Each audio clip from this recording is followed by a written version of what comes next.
Je m'appelle Hipparque. J'ai vécu au IIe siècle avant Jésus-Christ et, sans modestie de ma part, je dois vous dire que je suis le fondateur de la géographie et de l'astronomie.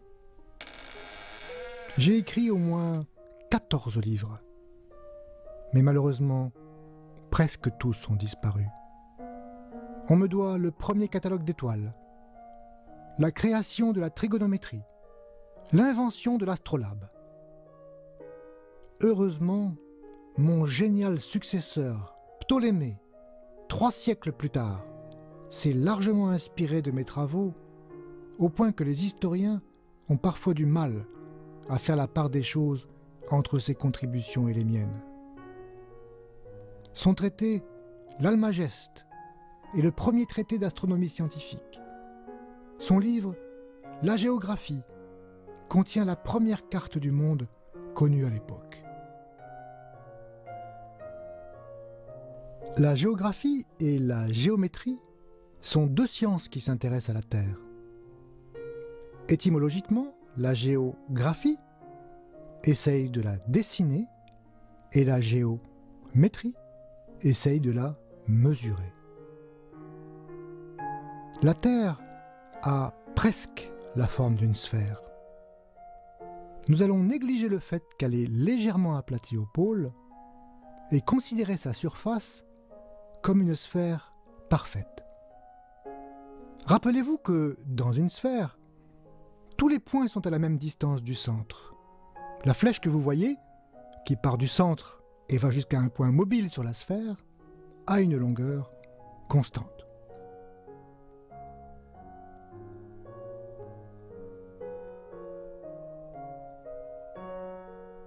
Choisissons un axe pour la sphère. C'est une droite qui passe par le centre. Si l'on coupe la sphère par un plan qui contient cet axe, la découpe se fait sur un grand cercle, qui, lui-même, décompose la sphère en 2 hémisphères.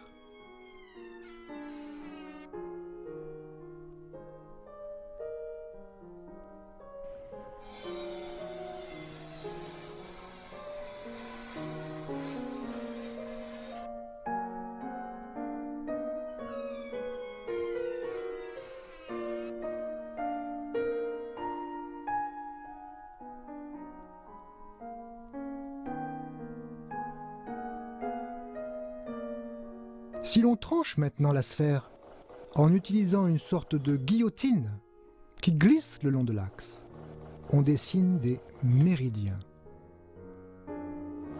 Ce sont des demi-cercles dont les extrémités sont situées au pôle nord et au pôle sud.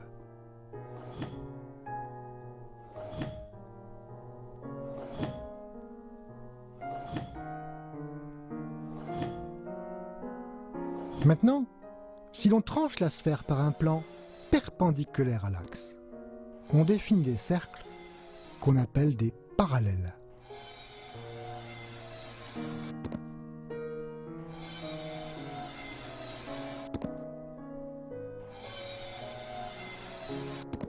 Ainsi, la sphère est recouverte par 2 réseaux de courbes, les méridiens et les parallèles.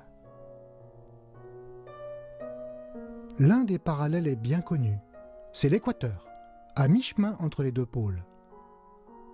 L'un des méridiens a été choisi comme origine. Pour des raisons historiques, il passe par l'observatoire de Greenwich, en Angleterre.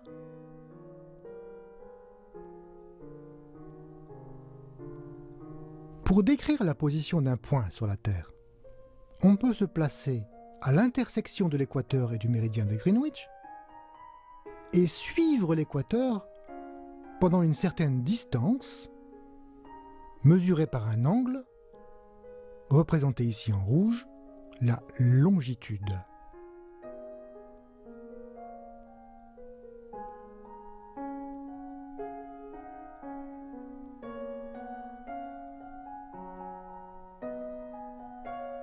Et ensuite, remonter le long d'un méridien sur un autre angle, représenté en vert, la latitude.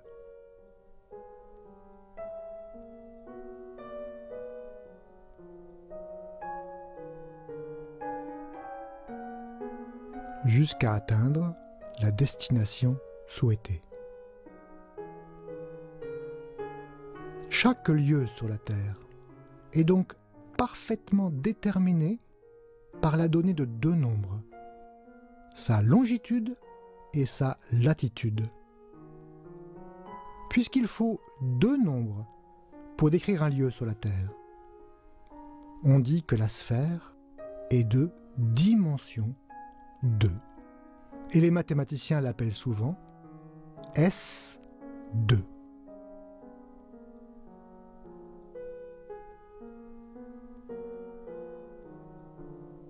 Enfin, si on autorise notre petit avion à quitter la Terre et à s'envoler dans l'espace,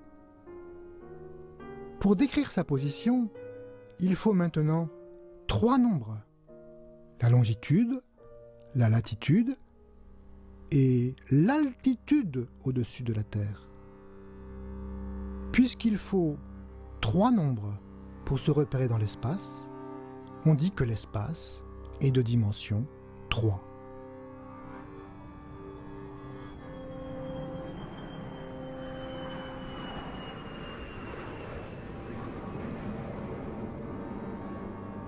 Sur les portraits accrochés au mur, c'est Ptolémée que vous voyez, le père de la cartographie.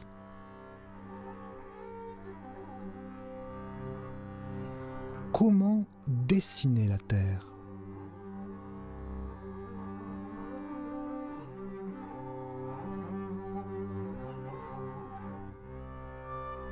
Une méthode est de la projeter sur un plan. Choisissons une ville sur la Terre, par exemple Dakar. On peut tracer la droite qui passe par le pôle Nord et par cette ville. Cette droite va couper le plan de la table en un autre point qu'on appelle sa projection. Ainsi, chaque lieu sur la Terre peut être projeté sur le plan de la table. Plus notre ville est proche du pôle Nord, plus elle se retrouve envoyée loin dans le plan. Elle peut même sortir de la table. C'est pour cela que l'on dit que le pôle Nord n'a pas de projection, ou plutôt que sa projection est à l'infini.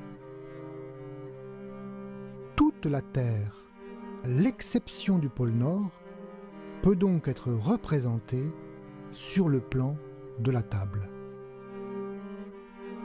Cette carte du monde s'appelle la projection stéréographique.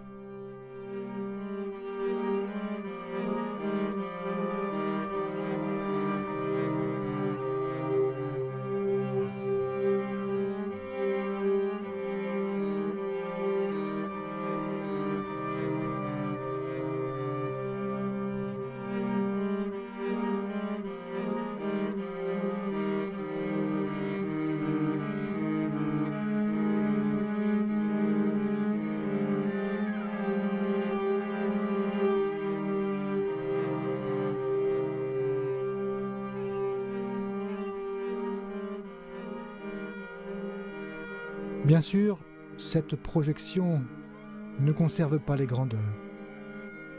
L'Amérique du Sud, par exemple, paraît bien minuscule par rapport à l'Amérique du Nord.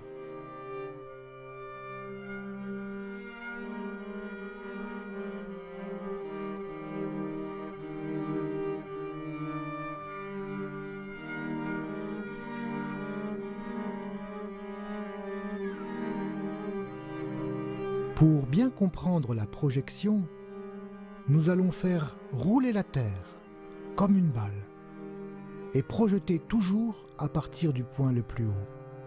Dans la danse des continents, chacun devient tour à tour grand, puis petit.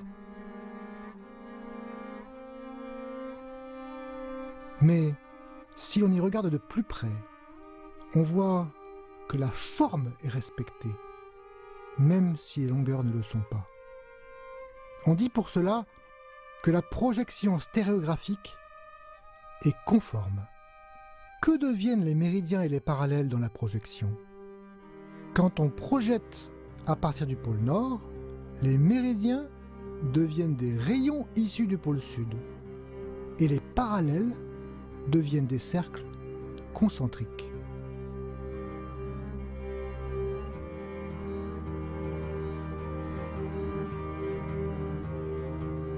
Et si la Terre tourne, vous voyez que les méridiens comme les parallèles se projettent encore sur des cercles ou des droites. La projection stéréographique transforme les cercles tracés sur la sphère en des cercles tracés sur le plan. À l'exception bien sûr des cercles qui passent par le pôle de projection, qui eux sont projetés en des droites dans le plan.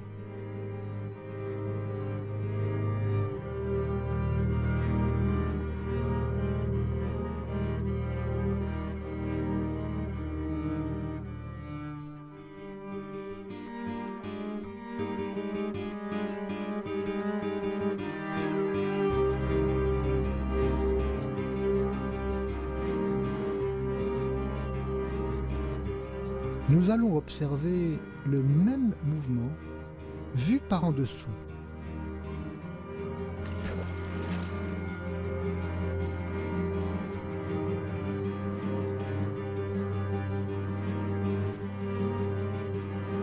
On voit ainsi les méridiens et les parallèles qui forment deux faisceaux de cercles. Les points où convergent tous les méridiens sont bien sûr le pôle nord et le pôle sud.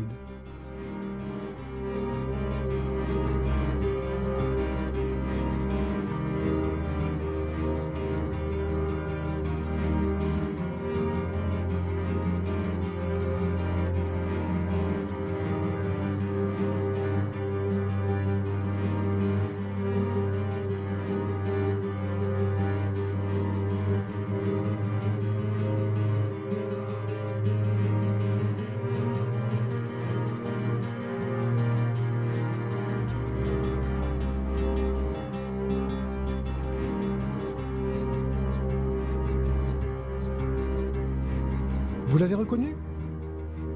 On voit ici le méridien de Greenwich, où s'achève la première étape de notre voyage vers la 4e